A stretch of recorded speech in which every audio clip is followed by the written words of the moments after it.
በስመ ስላሴ በስመ አብ ወወልድ ወመንፈስ ቅዱስ አሐዱ አምላክ አሜን።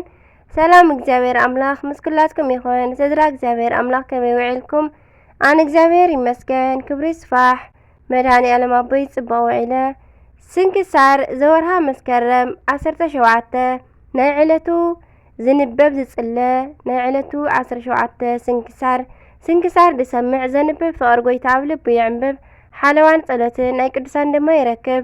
ዝክረ ጻድቅ ለዓለም ይሄሉ ዝኽሪ ናይ ጻድቕ ንዓለም ይዝነብር።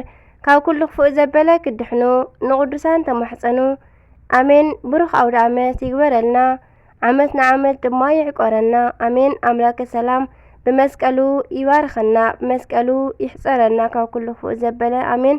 ወላዲት ኣምላኽ ኣደዋይ ልሳን ኩንኒ ቅዱስ ሚካኤል ገብርኤል ብየማነይ ብጸጋመይ ይቁምለይ ኣሜን። በስመ አብ ወወልድ ወመንፈስ ቅዱስ አሐዱ አምላክ አሜን። በዓለ መስቀል 17 በዛ መዓልቲ እዚኣ ክብርን ምስጋናን ንዑ ይኹን እሞ ናይ ጎይታናን መድሓኒናን ኢየሱስ ክርስቶስ ክቡር መስቀል በዓል እዩ። እዚ እውን ኣድኡ ንጻድቕ ንጉስ ቆስጠንጢኖስ ንኾነት ቅድስቲ ኢለኒ ንግስት ኮስቲራ ጸሪጋ ዝገለጸቶ እዩ።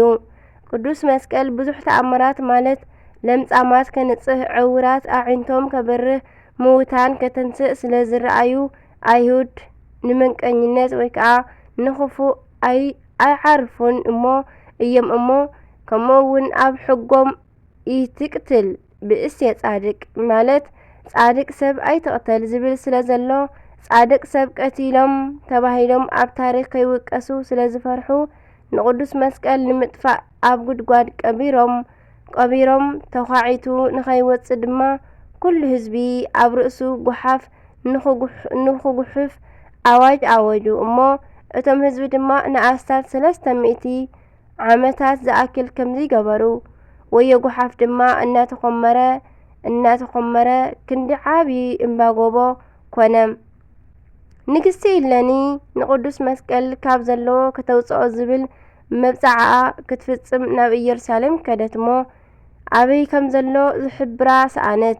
ሽዑ ንኪራኮስ ዝተባሃለ ሽማግለ ጨው ዝበዝሖ ምግቢ ኣብሊዓ ማይ ከልኣቶሞ ማይ ክሰቲ ደልዩ ካብዘን 3 ጎቦ ሓድየን እያ ኢሉ እናመልከተ ነቲ ሓቂ ነገራ። ንሳ ድማ ካህናት ኣኪባ ዳሜራ ገበረትሞ ዕጣን እንተኣዕረጉ ሰገደ ጢስ በጎለጎታ ከም ዝብል እቲ ትኪ ናብ ሰማይ ወፂኡ ናብታ መስቀል ዘለዋ ቦታ ተመሊሱ ሰገደ። ስለዚ ኣብዛ ቅድስቲ መዓልቲ መስከረም 17 እዚኣ ነቲ መስርሕ ምኹዓት ጀመረቶ። እቲ ገዚፍ ጎቦ ድማ ብዕለት 10 መጋቢት ኩዒታ ወዳእተሞ ብርሃን ቅዱስ መስቀል ረኣየት። ንሱ ምዃኑ ዘረጋግጽ ድማ ከም ቀደሙ ለምጻማት ኣሕወየ ዕውራት ኣዒንቶም ኣብርሀ ሕሙማት እውን ፈወሰ። ብድሕሪኡ ምእመናን ንበዓል መስቀል ከም በዓለ ትንሳኤ ጎይታናን ኣምላኽናን መድሓኒናን ኢየሱስ ክርስቶስ ብዓብዪ ድምቀት ዘኽብርዎ ኾኑ። ሓደ ይስሐቅ ዝበሃል ሳምራዊ ድማ ነቶም በዓል መስቀል ከኽብሩ ዝጓዓዙ ዝነበሩ ክርስቲያን ንምንታይ ኢኹም ንዕንፀይቲ ኢልኩም ብኸንቱ ትደኽሙ እናበለ ይሳለቖም ነበረ። ሓደ ኣውዶኪስ ዝተባሃለ ቀሺ ድማ ብመንፈሳዊ ቅንኣት ተልዒሉ ዝግባእ መልሲ ሃቦ። ብድሕሪ እዚ እቶም ተጓዓዝቲ ምእመናን ብማይ ጽምኢ ተመንደቡ። ድሓር ኣብ ሓደ ጉድጓድ ግን ጨናውን መሪርን ማይ ረኸቡ እሞ እቲ ሳምራዊ ዝኾነ ይስሐቅ ድማ እቲ ሓቀኛ ሃይማኖት እንተሃልዩኩም ነዚ ማይ ናብ ጥዑም ወይ ከዓ ናብ ጥዑይ ማይ ለውጥዎ ከምኡ እንተጌርኩም ኣነ ከኣምን እየ በሎም። ቅዱስ ኣውዶኪስ ቀሲስ ጸልዩ ናብ ኣዝዩ ጥዑም ዝኾነ ማይ ለወጠ እሞ ምእመናን ኩሎም ካብቲ ጥዑም ማይ ሰተዩ። እቲ ሳምራዊ ግን ክሰቲ እንተበለ መሪርን ጨናውን ኮኖ። ክሰቲ ዘይምኽኣሉ ኣምርሩ ብኸየ እሞ ናብ ብፁዕ ኣውዶኪስ ከይዱ ኣብ እግሪ ወዲቑ ክብርን ምስጋናን ብዝግብኦ ጎይታናን ኣምላኽናን ኢየሱስ ክርስቶስ ኣመነ እሞ እቲ ማይ እውን ጥዑም ኮይኑሉ ሰተየ ምስ ኣመነ ማለት እዩ። ኣብቲ ማይ እውን ተኣምር ዝግለጽ ኮነ። ንምእመናን ጥዑም ንኸሓድቲ ግን መሪርን ጨናውን ኮይኑ ስለ ዝቐጸለ መስቀለ ብርሃን እውን ይግለጽ ነበረ። ጽብቕቲ ቤተ ክርስቲያን እውን ኣብቲ ቦታ ተሃንጸት። እቲ መስቀል ዝወጻሉ መዓልቲ መጋቢት 10 ምዃኑ ፍሉጥ እዩ። እንተኾነ ግና መጋቢት 10 ኩሉ ግዜ ኣብ ዓብይ ጾም ስለ ዝውዕል ዝተቐብረሉ ቦታ ዝተረኽበሉ ከምኡውን ኳዕቲ ዝተጀመረሉ ዕለት መስከረም 17 በዛ ሎማዓንቲ ስለ ዝኾነ በዓል ክቡር መስቀል ጎይታናን ኣምላኽናን መድሓኒናን ኢየሱስ ክርስቶስ ኣብዛ ክብርቲ ዕለት ንኽኽበር ቅድስቲ ቤተ ክርስቲያን ስርዓት ሰሪዓትልና ትርከብ። ኣሜን። ብመስቀል ሞቱ ቤዛ ንዝኾነና ክብርን ምስጋናን ይብጽሓዮ። በረኸት መስቀሉ እውን ምስ ኩላትና ይኹን ለዓለም ዓለም ኣሜን። ኣርክያት ድማ ከምዚ ይብል ሰላም ለእፀ ሕይወት ጽላለተ ህብሩ ዘተፈልጠ እምበትረ ሙሴ ነቢ ዝኣብትረ ግብፂ ውህጠ መስቀለ ክርስቶስ እምካህድ ሰበቡ ዝሃሜጠ ስቴ ምእመናን እምከዊነ መሪር ወለጠ ወለዘይ ኣምኑ ህዝብ እጽያተ ሰጠ ሰላም እብል አውዶ ክስያ ቀሲስ አምእም ሃገሩ ወቤቱ ለበዓለ መስቀል ጌሰ ምስለ ሳምራዊ በፍና ኢተአበሰ በፀዌ ጸለቱ ምረረማ ይፈወሰ ወበሃይማኖቱ አመነ ብዙሃነ ነፍሰ ይብል።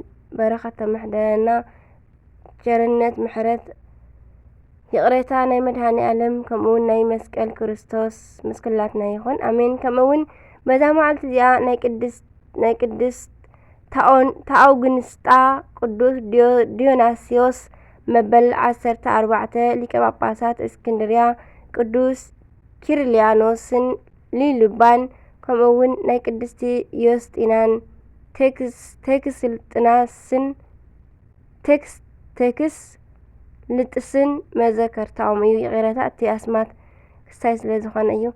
ንእግዚኣብሔር ኣምላኽና ምስጋና ይኹኖ ንዓና እውን ብጸሎት እዞም ቅዱሳን ይምሓረና ንዘለዓለም ዓለም ኣሜን። መስከረም 17 ዝኽበሩ ዓመታዊ ናይ ቅዱሳን በዓላት ድማ ቅዱስ ዕፀ መስቀል፣ ቅድስቲ ንግስቲ ኢለኒ፣ ቅዱስ ኪራኮስ አረጋዊ፣ ቅዱስ መቃርስ ሊቀ ጳጳስ፣ ቅዱስ አውዶኪስ ቀሲስ፣ ብጽእቲ ታኦግንስጣ ሮማዊት፣ ቅዱስ ዲዮናስዮስ ሊቀ ጳጳሳት። ወርሓዊ በዓላት ድማ ቅዱስ እስጢፋኖስ ሊቀ ዲያቆናት፣ ቅዱስ ያዕቆብ ሐዋርያ ወልደ ዘብዴዎስ፣ ቅዱሳን አበው መክሲሞስና ዲማቴዎስ፣ አባ ገሪማ ዘመደራ፣ አባ ጵላሞን ፈላሲ፣ አባ ለትጹን የዋህ፣ ቅዱስ ኤጲፋኒዮስ ሊቅ ዘደሰተ ቆጵሮስ አሜን። በረኸቶም ምስኩላትና ይኹን አሜን። ዘውደቅክዎ ዘንጠብኮ ካባና አበባ ካብ ዜማ ኩሉ በአፈ ቅዱሳን ትጓን መላእክት ተአረመለይ በኃይለ መስቀሉ ይባርከና መድኃኔ ዓለም ክርስቶስ አሜን አሜን። ለኩሉ መላእክት ሰማይ አቡነ ዘበሰማያት ይትቀደስ ስምከ ትምጻእ መንግሥትከ ወይኩን ፈቃድከ በከመ በሰማይ ከማሁ በምድር ሲሳየነ ዘለለ ዕለትነ ሀበነ ህድግ ለነ አበሳነ ወጌጋየነ ከመ ንሕነኒ ንህድግ ለዘአበሰለነ ኢታብአነ እግዚእነ መንቶት አላ ድኅነነ ወበልሐነ ኩሉ እኩይ መዚአከ ይእቲ መንግሥት ኃይል ስብሐት ለዓለመ ዓለም አሜን።